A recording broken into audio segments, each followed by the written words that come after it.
Trabajaba 72 horas a la semana para comprarle el anillo de bodas a mi novia. Me enteré que me estaba siendo infiel y cuando le pedí una explicación, me dijo que fue culpa mía por trabajar demasiado y descuidarla. Son las 3 de la madrugada y estoy sentado en el sofá de mi sala. No he encendido ninguna luz. La única iluminación proviene del resplandor azulado de la pantalla de mi laptop y del neón parpadeante de una farmacia al otro lado de la calle que tiñe las paredes de un rojo fantasma cada pocos segundos. No he dormido. Ni siquiera estoy seguro de sentirme cansado, al menos no físicamente. Lo que siento es un vacío helado en el pecho, una sensación hueca, como si alguien hubiera metido la mano y hubiera arrancado todo, dejando solo los bordes crudos. Mi cuerpo funciona con una mezcla tóxica de adrenalina rancia, rabia y el sabor amargo del café que preparé hace 6 horas y que ahora está frío en la taza. Cada vez que cierro los ojos, veo la misma imagen, una y otra vez, como una película quemada, el cromo de un auto de lujo, el cabello de ella y las manos de él. Durante los últimos 6 meses, mi vida ha sido una rutina diseñada para romper a una persona. Me convertí voluntariamente en una máquina, un robot con un solo propósito. Mi alarma suena a las 5 de la mañana, cuando la ciudad aún está oscura y silenciosa. Me meto en el auto, a veces sin ducharme, y manejo 40 minutos hasta una bodega de logística en las afueras. El aire allí es siempre frío y huele a cartón y polvo. Desde las 6 de la mañana hasta las 3 de la tarde, muevo cajas. Escaneo, levanto, apilo, repito. El dolor en mi espalda baja se volvió crónico, un amigo constante. Mis manos están cubiertas de pequeños cortes y callos. Como un sándwich de pie, en 10 minutos y vuelvo al trabajo. A las 3 ficho mi salida, me subo al auto y conduzco otros 40 minutos a través del tráfico de la tarde hasta mi segundo trabajo. Ese es en la cocina de un restaurante italiano de cadena. Es el infierno opuesto. Es caliente, ruidoso y caótico. El aire es espeso por el vapor y el olor a salsa de tomate quemada y grasa. De 4 de la tarde a 11 de la noche, soy el lavaplatos principal y el preparador auxiliar. Mi mundo se reduce al chorro de agua hirviendo, el chirrido del metal contra la porcelana y los gritos de los cocineros. Cuando los pedidos se acumulan, también tengo que picar verduras o freír calamares con el sudor corriéndome por la cara. Llego a casa cerca de la medianoche, me quito la ropa apestando a comida y lejía, me ducho si tengo energía y me desplomo en la cama. Duermo 4, tal vez 5 horas y la alarma vuelve a sonar. 72 horas a la semana. Lunes a domingo, la máquina tenía un objetivo. El robot tenía un alma, y esa alma era Sara, mi novia desde hace 4 años. Nos conocimos en la universidad y ella era todo lo que yo no era, luminosa, espontánea, siempre riendo. Ella fue mi ancla. Pero hace unos 8 meses las cosas empezaron a cambiar. La presión de la vida adulta nos alcanzó. Ella consiguió su trabajo como asistente administrativa en esta firma de importaciones y yo me quedé estancado en la logística. Ella empezó a hablar de futuro, de seguridad, de lo que tenían sus amigas. Y un día, hace 6 meses, estábamos paseando por el centro comercial y ella se detuvo en seco frente a una joyería. No una cualquiera, la más cara del lugar. Allí, en un pedestal de terciopelo negro, estaba el anillo. No era sutil. Era un diamante de corte princesa, rodeado por una aureola de diamantes más pequeños sobre una banda de platino. Era el tipo de anillo que ves en las películas. Sara suspiró y apoyó la mano en el cristal. Dijo, casi en un susurro, que ese era el anillo más perfecto que había visto en su vida. Que era elegancia pura. No me lo estaba pidiendo, no directamente. Pero la forma en que lo miraba, la forma en que su voz se suavizó, me golpeó como un tren. En ese momento tomé una decisión. Yo le iba a dar ese anillo. Quería ver esa misma mirada en su rostro cuando me arrodillara. Fui al día siguiente a preguntar el precio. La cifra era obscena. Era el equivalente a 6 meses de mi salario completo. Pero en lugar de desanimarme, me enfurecí. Me enfurecí contra mi vida, contra mi sueldo mediocre.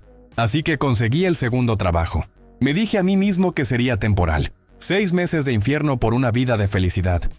Por supuesto, el infierno tiene un precio. Dejé de existir. Los primeros meses ella intentó apoyarme, aunque se quejaba. Me dejaba notas, me esperaba despierta. Pero mi agotamiento era un muro de ladrillo. Cuando llegaba a casa, solo quería silencio y oscuridad. Dejé de hacer preguntas sobre su día. Dejé de reír. Las cenas de fin de semana se convirtieron en yo durmiendo en el sofá. Las conversaciones se volvieron logísticas. ¿Pagaste el cable? ¿Qué da leche? Las quejas se hicieron más fuertes. Que ya no era divertido. Que me había convertido en un zombie obsesionado con el dinero. Que nuestro futuro estaba matando nuestro presente. Que la estaba descuidando. Me sentía increíblemente culpable. Cada vez que ella lloraba porque yo tenía que irme a trabajar en nuestro aniversario o en su cumpleaños, yo me sentía como la peor basura del mundo. Le rogaba paciencia. Le decía, es por nosotros, amor, te lo prometo, solo un poco más. Pero la distancia crecía. Ella empezó a salir más con sus amigas del trabajo. Empezó a mencionar a su jefe, un tipo casado y con hijos, que la valoraba mucho en la oficina y que siempre le decía lo inteligente que era. Yo, en mi estupidez ciega y cansada, me alegré por ella. Pensé que era bueno que tuviera apoyo en el trabajo, ya que yo no podía dárselo en casa. Ayer fue el día. Mi día libre. El primero en 3 semanas. Y lo más importante, tenía el dinero. Bueno, casi todo. Tenía el 90% ahorrado en una cuenta separada. El resto lo pondría en la tarjeta de crédito. Estaba hecho. El plan era ir a la joyería por la mañana, esconder el anillo y proponerle matrimonio esa misma noche en nuestro restaurante favorito. Pero desperté sintiéndome eufórico, lleno de energía por primera vez en meses. Quería sorprenderla. Decidí comprar su comida favorita, ese sushi caro que nunca podíamos permitirnos, y llevárselo a su oficina para almorzar. Quería ver su cara. Manejé hasta el centro con la música a todo volumen, sintiéndome el rey del mundo. Estaba practicando el discurso en mi cabeza. Estacioné en la calle, pagué el parquímetro y caminé hacia la entrada de su edificio de oficinas con la bolsa de sushi en la mano. Y entonces la vi. No estaba en su escritorio. Estaba en el estacionamiento privado del edificio, un área reservada para ejecutivos. Estaba apoyada contra un Mercedes negro reluciente, el auto de su jefe. Él estaba frente a ella. Y la estaba besando. Reddit no era un beso robado o un error de borracho. Era un beso profundo, desesperado. Sus manos estaban en la cintura de ella, metidas bajo el borde de su blusa, sus pulgares acariciando su piel. Las manos de Sara estaban alrededor del cuello de él, enredadas en su cabello. Su cabeza estaba echada hacia atrás. Parecía que se estuvieran devorando. El mundo se detuvo. El sonido de la calle desapareció. Mi cerebro simplemente no podía procesar la imagen. Mis manos se aflojaron. La bolsa de papel marrón con el sushi se me resbaló de los dedos y golpeó el pavimento con un ruido sordo y húmedo. El sonido fue lo que los hizo separarse. Sara giró la cabeza. Nuestros ojos se encontraron. Su rostro no pasó por el pánico. Pasó del placer al terror absoluto. Palideció tanto que pensé que se iba a desmayar. El jefe, sin embargo, ni siquiera se inmutó. Me miró como si yo fuera un insecto, una interrupción molesta. Se limpió la boca con el dorso de la mano, se arregló la corbata, le dio una palmada en el brazo a Sara, se subió a su Mercedes y se fue. Simplemente la dejó allí, parada frente a mí, temblando. No dije una palabra, no podía. Solo di media vuelta, volví a mi auto, ignorando el sushi desparramado en el asfalto, y conduje a casa. No sé cómo llegué. Fue un piloto automático total. Estuve sentado en este mismo sofá durante 2 horas, mirando la pared antes de que ella llegara.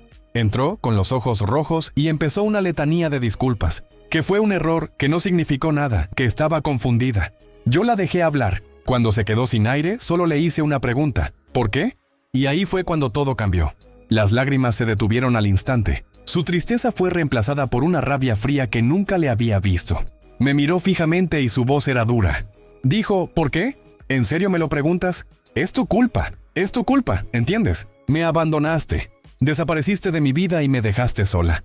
Estoy sola todo el tiempo. Me convertí en una nota en tu agenda, algo que tachar antes de caer dormido. ¿Cuándo fue la última vez que me preguntaste cómo estuvo mi día y realmente escuchaste la respuesta? ¿Cuándo fue la última vez que me tocaste como si me desearas y no como una obligación antes de dormir? Él sí lo hace, él me ve, él me escucha y me dice que soy brillante y hermosa. Yo no quería esto, pero me dejaste tan vacía que no tuve opción. Tú me empujaste a esto con tu estúpida obsesión por el trabajo. Ha estado llorando en la habitación durante horas. Yo sigo aquí, en el sofá. El dinero para el anillo está en mi cuenta bancaria, burlándose de mí. Ella está diciendo que yo la empujé. Una parte de mí, la parte agotada y rota, se pregunta si tiene razón. Reddit, ¿es esto posible? Estaba tan ciego trabajando por el futuro que ella misma me pidió que la destruí. ¿Fui yo el culpable de esto? Actualización.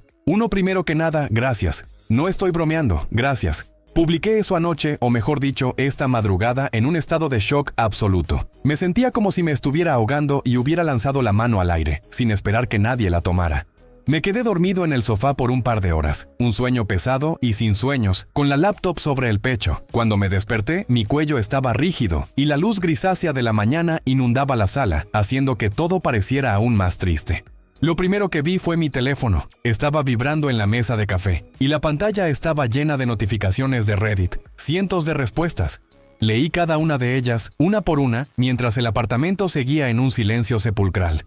No tienen idea de lo que eso significó. Tantas personas, extraños de todo el mundo, tomándose el tiempo para decirme lo que mi cerebro, nublado por el agotamiento y la culpa, no podía procesar. Me dieron las palabras que necesitaba: gaslighting, manipulación. Me dijeron que ella estaba probando las aguas, que mi reacción a su acusación determinaría su próximo movimiento, que ella me echó la culpa a mí primero para ponerme a la defensiva, para hacerme dudar de mi propia realidad. Y funcionó. Anoche, una parte de mí realmente se preguntó si yo era el monstruo. Los comentarios me dieron un ancla. Varios de ustedes me advirtieron que la siguiente fase sería la de las lágrimas de cocodrilo y la minimización. Y, como si fuera un guión, tenían toda la razón. Justo cuando estaba terminando de leer, oí la puerta de la habitación abrirse. Me quedé quieto. Sara salió. Ya no lloraba. Tenía los ojos hinchados, sí, pero su rostro estaba compuesto, casi sereno. Llevaba puesta una de mis viejas camisetas y pantalones de pijama, su uniforme de chica inocente. No me miró. Fue directo a la cocina y encendió la cafetera. El sonido de la máquina goteando me pareció obscenamente normal. La oí servirse una taza y luego, después de una larga pausa, la oí servirse una segunda. Se acercó y me la tendió. Yo no la acepté. Dejé que su brazo quedara suspendido en el aire hasta que la bajó, con un suspiro tembloroso, y la dejó en la mesa de café. Se sentó en el sillón frente a mí. La luz de la mañana le daba de lleno, y casi me pareció una extraña. Hubo un silencio largo y denso, roto solo por el ruido del tráfico que empezaba a acumularse afuera. Finalmente habló. Su voz era suave, cuidadosa. Me dijo que lo sentía, que lo que dije anoche, sobre que era mi culpa, lo dijo por el pánico y el dolor, que estaba avergonzada. Y entonces empezó el verdadero ataque. Me dijo que lo que vi fue un error, un momento terrible y estúpido de debilidad.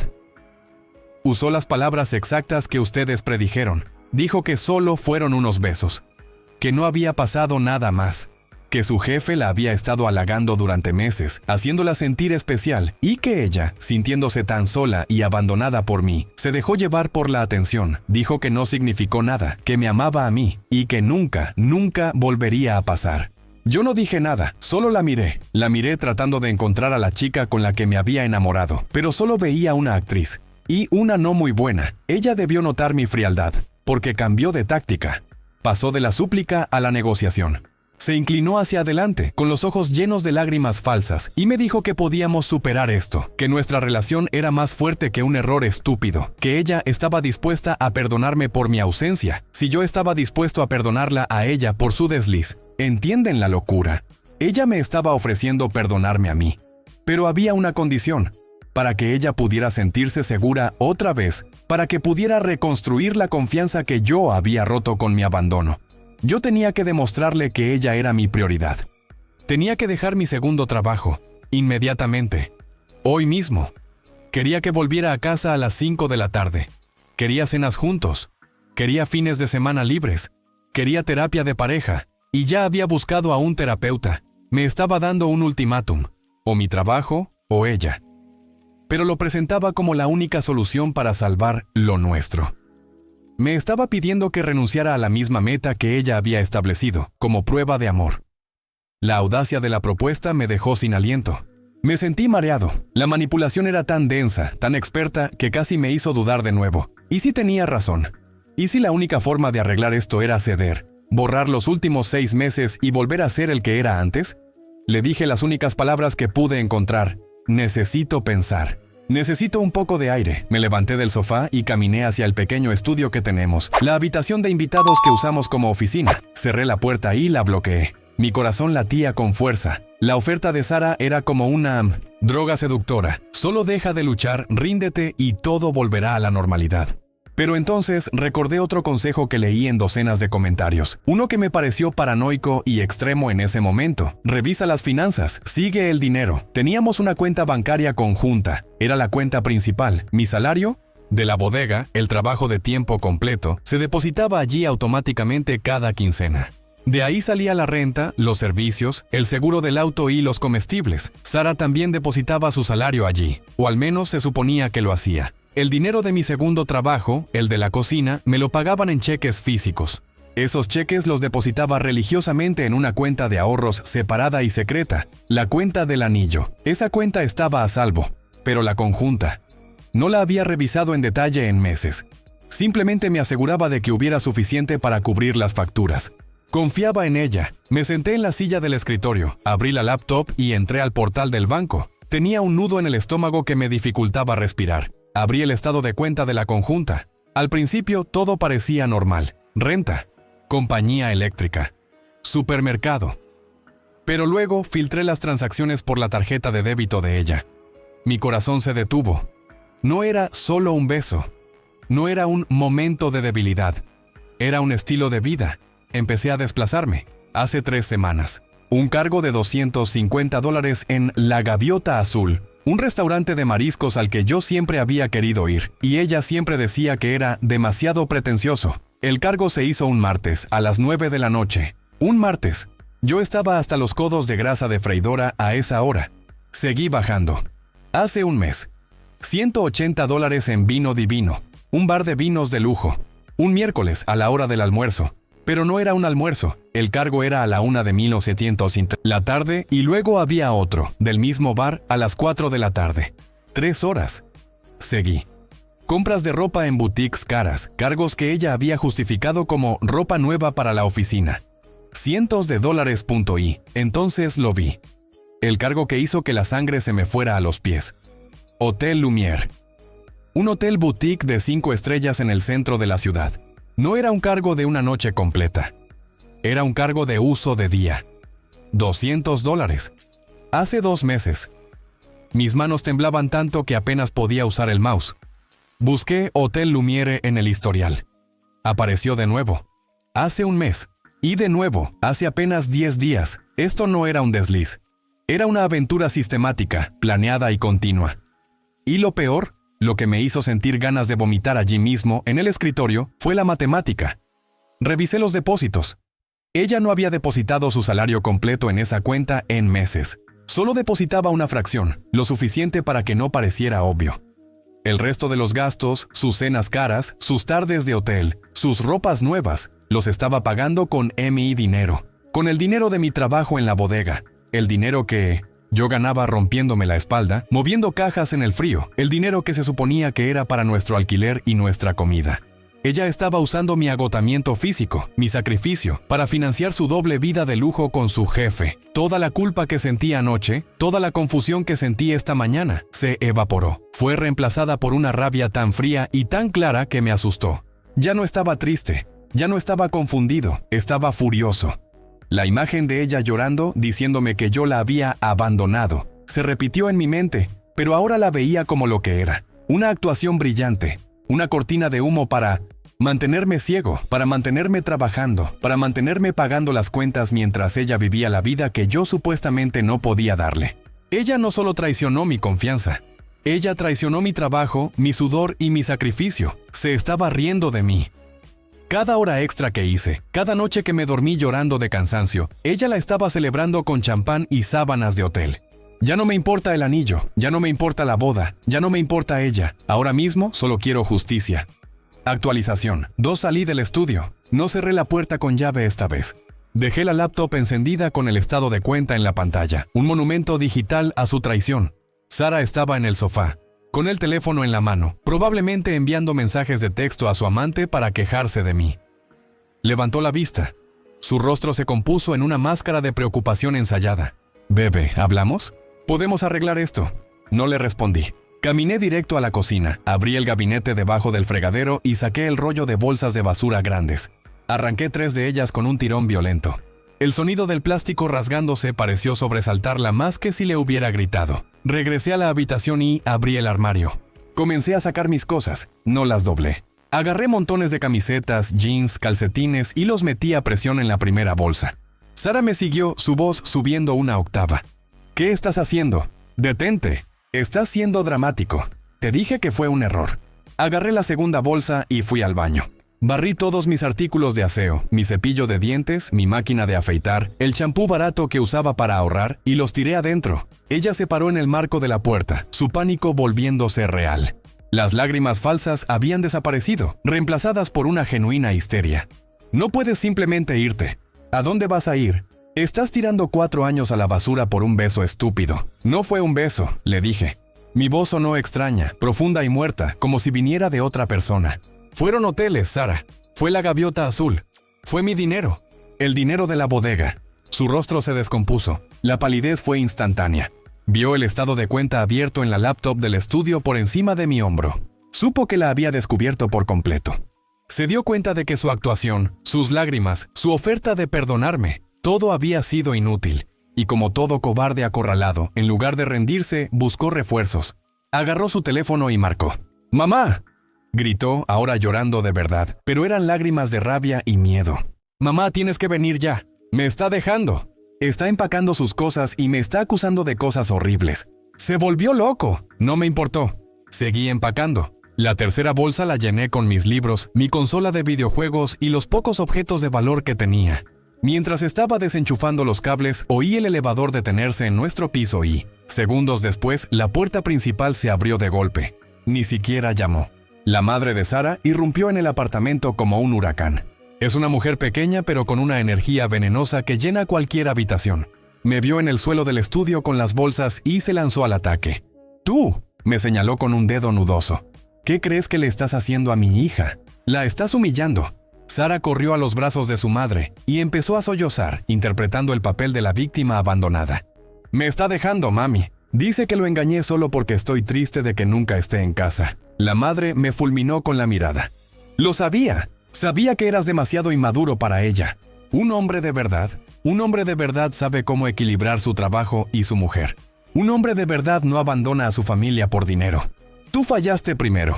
Fallaste como hombre. ¿Y ahora tienes el descaro de culparla a ella por sentirse sola? Deberías estar de rodillas pidiéndole perdón, no empacando como un niño cobarde».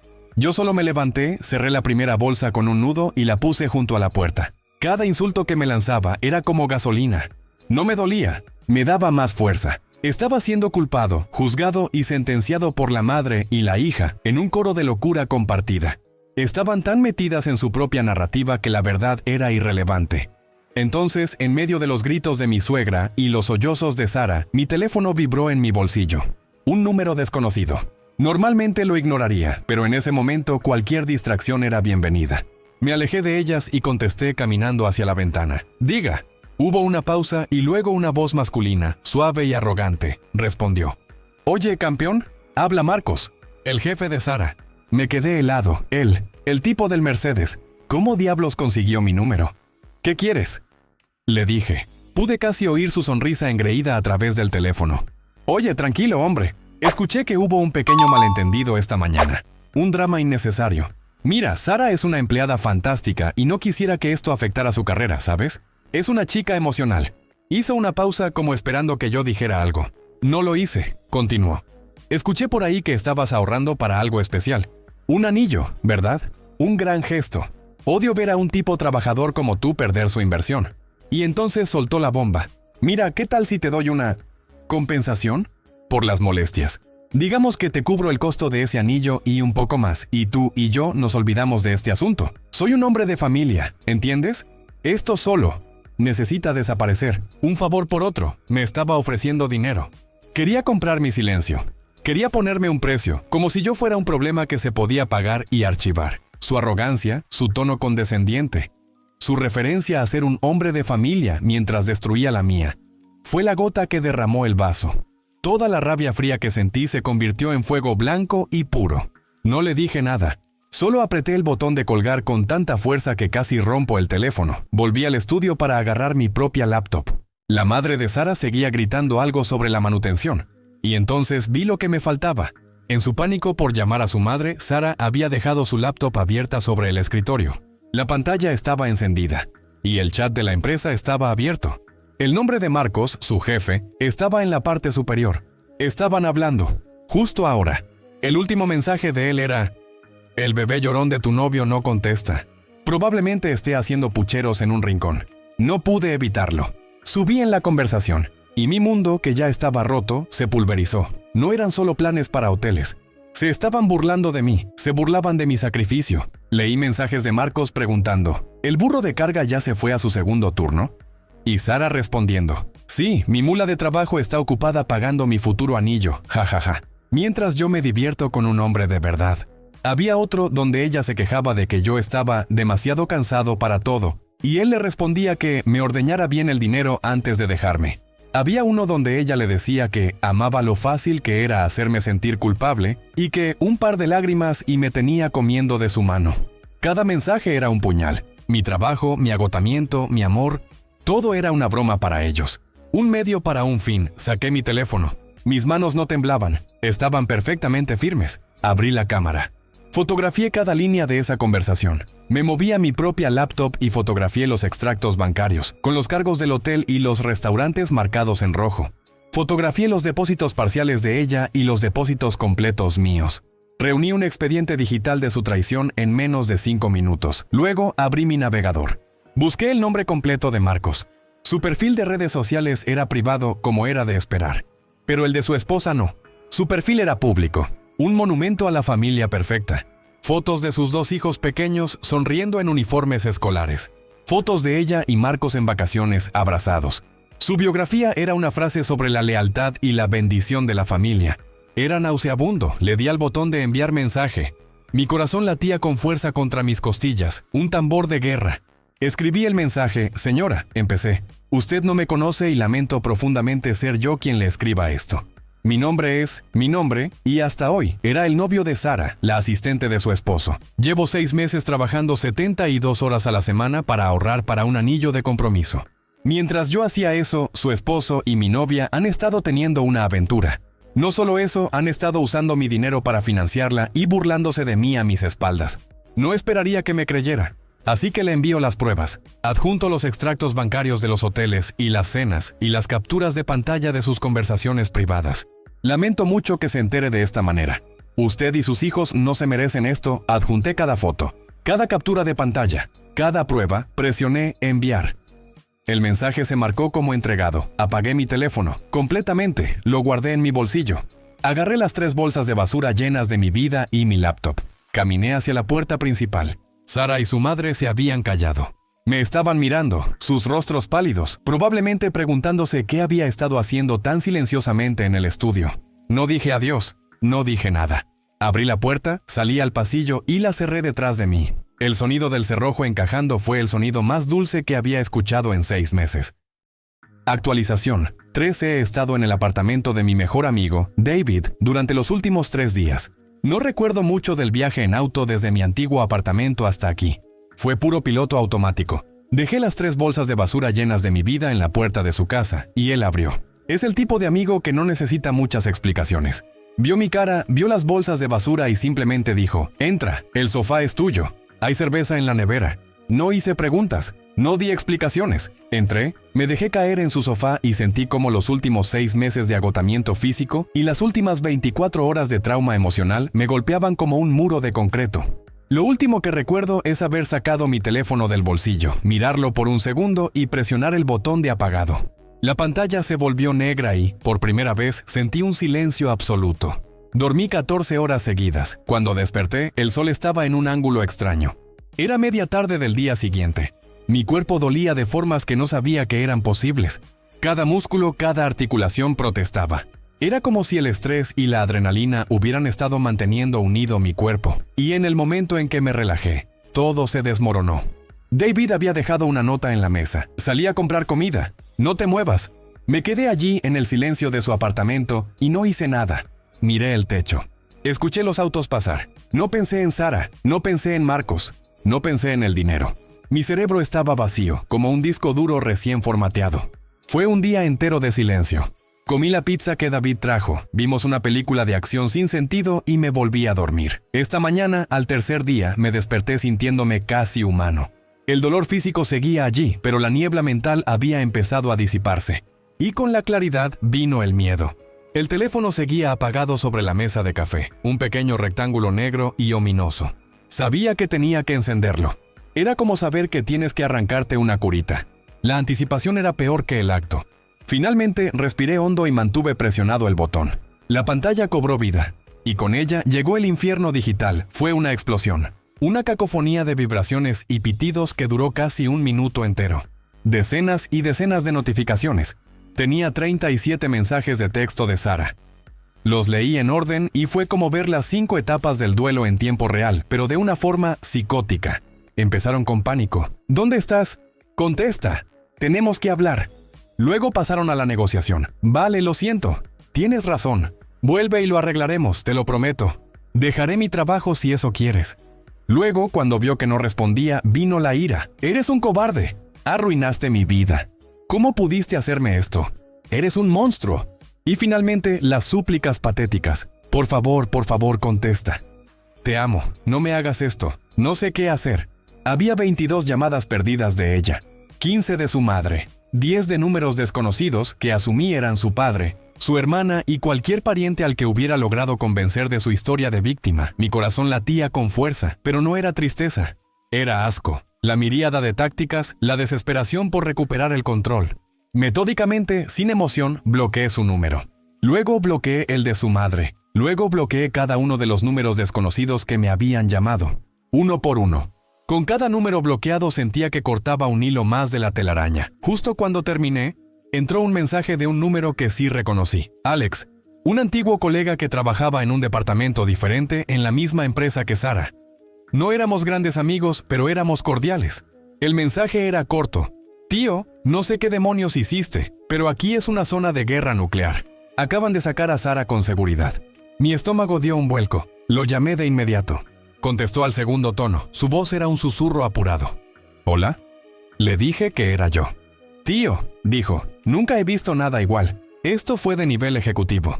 Me pidió que no repitiera nada, y luego me lo contó todo. La esposa de Marcos no es una mujer que grita o hace escenas.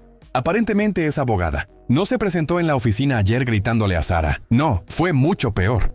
Se presentó a las 9 de la mañana, vestida impecablemente, acompañada de otro hombre que Alex describió como un tiburón con traje. No fue al escritorio de Marcos. Fue directamente a la oficina del presidente de la compañía y pidió una reunión de emergencia con él y con la jefa de recursos humanos.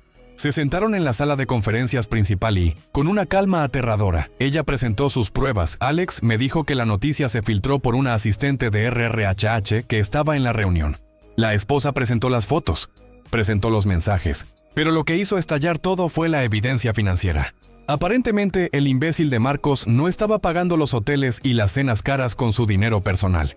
Estaba usando la tarjeta corporativa, la tarjeta de gastos de la empresa. Los estaba marcando como cenas con clientes y alojamiento de viaje de negocios. Lo que yo le envié no fue solo prueba de una infidelidad, fue prueba de fraude, y los mensajes donde se burlaban de mí, donde me llamaban burro de carga y mula de trabajo, no fueron presentados como chismes, sino como prueba de un ambiente laboral tóxico, de un ejecutivo de alto nivel que conspiraba con una subordinada, creando una responsabilidad legal masiva para la compañía. La reacción fue inmediata. La empresa entró en modo de control de daños. No les importaba la infidelidad, les importaba el fraude y la posible demanda. A las 3 de la tarde de ayer, mientras mi teléfono estaba apagado, llamaron a Sara a una reunión. No era con su jefe, era con RRHH y 2 guardias de seguridad del edificio. Le leyeron sus derechos, por así decirlo. Despido inmediato por conducta inapropiada grave, violación de la cláusula de moralidad del contrato y participación en el uso indebido de fondos de la empresa. Le dieron una caja de cartón, la escoltaron a su escritorio. Le dieron 5 minutos para recoger sus cosas personales mientras los guardias la observaban, y luego la sacaron por la puerta trasera del edificio. ¿Marcos? A él lo suspendieron indefinidamente, pendiente de una investigación interna. Alex me explicó lo que eso significa en jerga corporativa. Lo están obligando a renunciar. La compañía le dará un paquete de salida mínimo a cambio de que firme un acuerdo de confidencialidad. Todo para evitar que la esposa los demande a ellos junto con él. Ella, por supuesto, está solicitando el divorcio y, gracias a las pruebas de fraude y la cláusula de moralidad, se va a quedar con absolutamente todo. Colgué el teléfono. David me estaba mirando desde la cocina. ¿Buenas noticias? Yo negué con la cabeza. No, solo. Noticias. No me sentí feliz. No sentí victoria. No sentí esa oleada de karma satisfactorio que ves en las películas. Sentí nada. Un vacío enorme. como ver un edificio derrumbarse a lo lejos. Sabes que es un desastre, pero estás demasiado lejos para oír el ruido. Simplemente se acabó. Eran las consecuencias frías y lógicas de sus propias decisiones estúpidas. Esta mañana me di una ducha larga. Me afeité por primera vez en semanas. David me prestó una camiseta limpia. Conduje hasta el restaurante italiano, mi segundo trabajo. Entré por la puerta trasera de la cocina. Eran las 3 de la tarde, justo antes del servicio de cena. El gerente, un tipo estresado pero justo, estaba revisando el inventario. Se sorprendió al verme. ¿Qué haces aquí? Tu turno no es hasta las 4. Caminé hacia él y le extendí la mano. Vengo a renunciar, le dije. Él parpadeó. ¿Renunciar? ¿Estás bien? Asentí. He estado trabajando demasiado, jefe. Necesito parar. Gracias por todo. Él me miró fijamente por un segundo, viendo las ojeras, la pérdida de peso, la pura y absoluta fatiga en mis ojos. No discutió. Me estrechó la mano. Buena suerte, chico. Cuídate. Salí por esa puerta trasera y el sol de la tarde me dio en la cara. Y por primera vez en 6 meses, inhalé y sentí que el aire realmente llegaba a mis pulmones. Fui directo a mi banco. Entré y miré la cuenta de ahorros. El dinero del anillo. El dinero por el que casi me mato. Estaba todo allí. Transferí cada centavo a mi cuenta corriente. Llegué al apartamento de David, abrí mi laptop y busqué alquileres de cabañas. Encontré una a 3 horas de aquí, junto a un lago, sin wifi. La reservé por una semana completa. Estoy empacando una pequeña maleta ahora mismo. He estado leyendo los comentarios de Reddit de nuevo, especialmente los que decían esquivaste una bala. No tenía ni idea de cuánta razón tenían. No solo esquivé una bala, esquivé una bomba nuclear que habría detonado en mi matrimonio, en mis finanzas y en mi vida. Todavía no me siento feliz, pero me siento ligero. Por primera vez en mucho tiempo me siento increíblemente ligero. Actualización. 4 hola a todos. Ha pasado mucho tiempo. 6 meses para ser exactos, aunque honestamente se siente como si hubiera pasado toda una vida. No estoy seguro de si alguien sigue este hilo, pero sentía que les debía un cierre. Yo me lo debía. Cuando escribí esa primera publicación, La semilla del caos, yo era un fantasma. Un hombre de 20 y tantos años que se sentía de 80, sentado en un sofá a las 3 de la mañana, con el mundo entero colapsando sobre sus hombros. La respuesta que recibí de esta comunidad, de todos ustedes, fue la primera luz que vi en mucho tiempo. Cientos de ustedes me dijeron que esquivé una bala. Quiero empezar esta última actualización diciendo, tenían razón. No era una bala. Era una bomba nuclear de la que logré salirme de milagro. Y ustedes fueron los que me señalaron la puerta de salida. La semana que pasé en esa cabaña junto al lago, después de renunciar a mi segundo trabajo, fue extraña. No hice nada, literalmente. No había wifi. Apenas tenía señal de teléfono. Dormí, caminé por el bosque, miré el agua. Los primeros 2 días, mi cuerpo seguía vibrando con la adrenalina y el estrés, como un motor que no sabe cómo apagarse. Seguía despertándome de golpe a las 5 de la mañana, en pánico, pensando que llegaba tarde a la bodega. Al tercer día, dormí hasta las 10. Lloré mucho. No por Sara. Lloré por mí. Lloré por el idiota que se dejó consumir, que se convirtió en una mula de trabajo solo para poder comprar un trozo de metal y piedra. Lloré por el tiempo perdido, por la salud perdida, por el agotamiento que me robó 18 meses de mi vida. Y cuando terminé de llorar, sentí que algo por fin se había limpiado. Volví a la ciudad y fui directo a mi trabajo principal, el de la bodega de logística. Tenía miedo. Temía que sin la adrenalina del segundo empleo, odiaría este también. Pero pasó algo curioso. Sin la niebla del agotamiento crónico, mi cerebro empezó a funcionar de nuevo. Ya no era un zombie que solo movía cajas. Empecé a notar cosas, ineficiencias en la línea de empaque, problemas en la forma en que organizábamos los envíos, cosas que siempre habían estado ahí, pero que yo estaba demasiado cansado para ver. Un día, durante el almuerzo, le mencioné a mi supervisor una idea que tuve para reorganizar el área de devoluciones, un sistema simple para ahorrar tiempo. Él me escuchó, asintió y dijo que lo probaría. A la semana siguiente, el tiempo de procesamiento de devoluciones había bajado un 20%. Mi supervisor, un tipo que antes apenas me miraba, empezó a llamarme para pedirme mi opinión. Yo no estaba tratando de impresionar a nadie. Solo estaba presente, estaba despierto. Hace 3 meses me llamó a su oficina. Mi primer pensamiento fue que había hecho algo mal. En lugar de eso, me dijo que el supervisor de turno de la noche se jubilaba y que él había recomendado mi nombre para el puesto. Me ofreció la promoción. Ahora soy supervisor de turno. Trabajo 40 horas a la semana, como una persona normal. Tengo fines de semana libres. Y la ironía más grande, la que todavía me hace reír, es que con este nuevo puesto gano más dinero del que ganaba sumando los 2 trabajos infernales. Resulta que las empresas pagan por cerebros, no solo por espaldas rotas. La lección que Sara nunca entendió y que yo aprendí a la fuerza fue que mi valor no estaba en cuánto podía aguantar, sino en lo que podía aportar. Lo primero que hice con mi nuevo sueldo fue salir del sofá de Davidin, buscar mi propio lugar.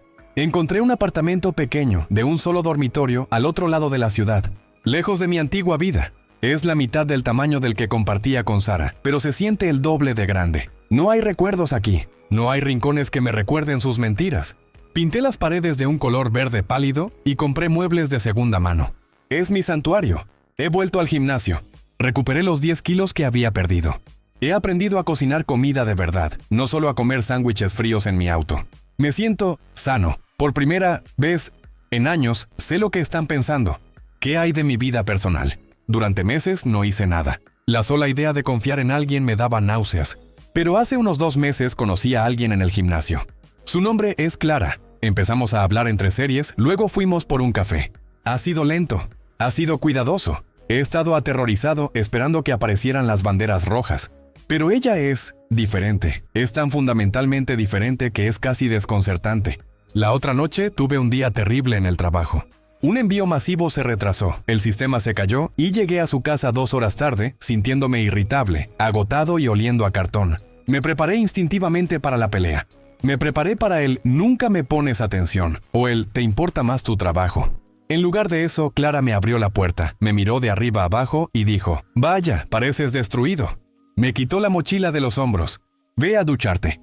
Ya pedí comida china. No hables si no quieres, solo respira». Casi me pongo a llorar allí mismo, en su entrada. Era así de simple. Ella no vio mi agotamiento como un insulto personal. Lo vio como un problema que podíamos resolver juntos. Es una socia, no una sanguijuela. Ahora, la actualización del karma, la que sé que algunos de ustedes estaban esperando. Supe todo a través de mi amigo Alex, el que todavía trabaja en esa empresa. El infierno que desaté fue peor de lo que imaginaba. Marcos, el jefe, fue despedido, por supuesto. Pero su esposa, la abogada, no se detuvo ahí.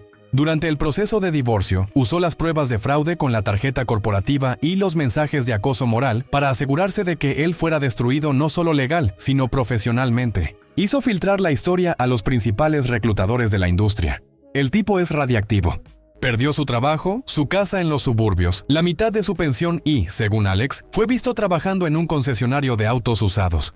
Pasó de un Mercedes de empresa a vender Kias de segunda mano. Y Sara, su destino fue menos dramático, pero igual de triste. Después de ser despedida por fraude, intentó demandar a la empresa por despido improcedente, alegando que fue una relación consensuada. Mala idea. Los abogados de la compañía presentaron públicamente los registros bancarios y los chats donde se burlaba de mí, demostrando que ella era una cómplice activa en el fraude. El caso fue desestimado y, al hacerlo público, se aseguró de que ninguna otra empresa en la ciudad la contratara. La historia del escándalo era demasiado conocida. Alex me dijo hace un mes que se enteró por una ex colega que Sara tuvo que renunciar a su apartamento y volver a vivir con sus padres. Aparentemente, está profundamente deprimida y su madre sigue diciéndole a toda la familia que fue mi culpa, que yo la humillé y arruiné su futuro. Algunas personas simplemente son incapaces de ver la verdad, lo que me lleva al final de esta historia. La semana pasada, estaba revisando mi correo a punto de vaciar la carpeta de spam y vi un nombre que hizo que mi corazón se detuviera por un segundo. Sara. El correo era de una cuenta de Gmail nueva y genérica. El asunto era simplemente, hola. Mi dedo tembló sobre el botón de borrar. Pero la curiosidad, esa cosa terrible y humana, me ganó. Lo abrí, era un ensayo, una novela de autocompasión y manipulación. Era tan patético que ni siquiera me enojó. Párrafos y párrafos sobre cómo Marcos la había seducido, cómo se había aprovechado de su vulnerabilidad. Párrafos sobre cómo su madre la había presionado toda su vida para que tuviera éxito. Y, por supuesto, párrafos sobre mí, sobre cómo mi distancia emocional y mi obsesión por el trabajo la habían empujado a cometer un error. Dijo que cometió un error terrible, pero que yo era el amor de su vida y que nadie la había entendido como yo. Dijo que me extrañaba, que extrañaba los buenos tiempos, antes de que yo cambiara. Y entonces, al final, después de 1000 palabras de justificación, llegó la verdadera razón del correo. Preguntó si podíamos al menos tomar un café. Dijo que estaba pasando por el peor momento de su vida y que realmente necesitaba hablar con un amigo. Hace 6 meses, ese correo me habría desgarrado. Me habría hecho dudar. Me habría llenado de rabia y dolor. ¿Saben qué sentí cuando lo leí? Nada, un vacío absoluto. No sentí ira, ni lástima, ni nostalgia. Era como leer las palabras de una completa extraña. Una extraña quejándose de problemas que ella misma había creado. Vi el mismo patrón de siempre, culpar a todos menos a sí misma. Vi la súplica no de amor, sino de alguien que se está ahogando y busca cualquier rama a la que agarrarse, incluso la que ella misma prendió fuego. Ya no era mi problema. No era mi circo ni eran mis monos. No le respondí. No bloqueé la dirección. No valía la pena el esfuerzo. Simplemente seleccioné el correo y presioné el botón eliminar. Lo vi desaparecer. Y con él se fue el último fantasma de mi antigua vida. Estoy en paz, Reddit. Estoy construyendo una vida nueva, una vida más tranquila, más inteligente y más honesta. Una vida donde yo soy la prioridad. Gracias a todos por sus consejos, por sus palabras duras y por su apoyo. Ustedes fueron los extraños que me dieron la fuerza para elegirme a mí mismo. Por eso, siempre estaré agradecido. Este capítulo, por fin, está cerrado. Gracias a todos por seguir esta historia. No se olviden suscribirse al canal y dejarme un me gusta, para que siga subiendo más historias todos los días. Que todos tengan un buen día.